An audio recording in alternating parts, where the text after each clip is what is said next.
Bonsoir à tous et soyez bienvenus pour ce 14e épisode de Culturama. Et aujourd'hui nous allons parler sur l'une des séries animées de mon enfance. Je veux parler de Extreme Ghostbusters.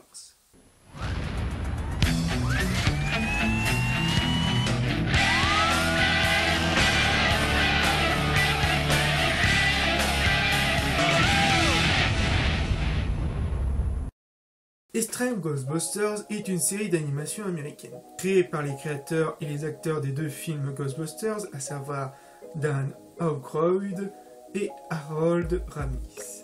Elle est en général la suite de la série animée The Weird Ghostbusters dans les années 80. Les deux séries d'animation sont produites par les studios Adelaide Productions, qui on doit les séries Jumanji, Godzilla ou encore les Men in Black.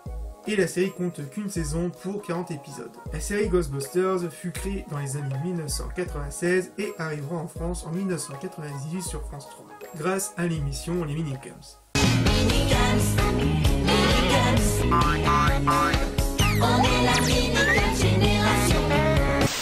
Oh, ce bon vieux temps. Bref, comme vous l'aurez remarqué, celui-ci nous fait raconter les nouvelles aventures de Ghostbusters, avec une nouvelle équipe dirigée par le professeur Egon Spengler. Cette nouvelle équipe est constituée d'élèves universitaires de la classe du professeur Egon. Chaque personnage a sa propre personnalité. Nous avons Kylie, une fille gothique, sympathique, et qui a quasiment les mêmes connaissances sur le paranormal que le professeur Egon. Nous avons Eduardo, le mec cool et rebelle, Roland, qui est à la fois le mécanicien et le surdoué de la bande, et Garrett qui est le genre de personne qui aime profiter de la vie malgré son handicap. Et bien sûr, on retrouve la fameuse secrétaire Janine et de la mascotte de l'équipe, Slime.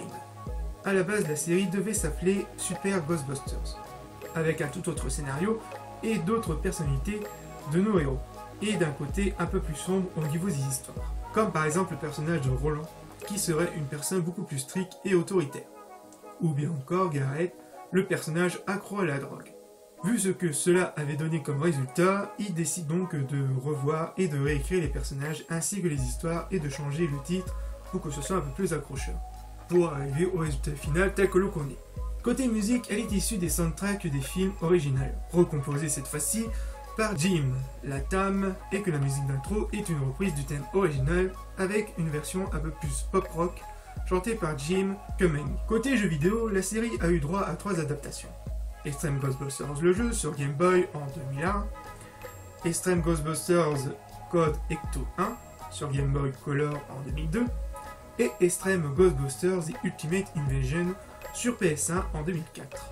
Si je voulais en conclure, Extreme Ghostbusters est une excellente série d'animation sur l'univers Ghostbusters, et qu'on peut s'identifier facilement avec chacun des personnages. Chaque épisode reste unique avec chacun un thème particulier et qui reste encore un vrai plaisir à voir et à revoir. Et que l'animation fait toujours aussi bien le café. Et ce qui est bien, c'est qu'on peut voir la série sans pour autant avoir vu la première série, The World Ghostbusters, ou bien encore sans avoir vu les films. Voilà, ce 14e Culturama est fini, donc on se retrouve pour de futures vidéos. Peace!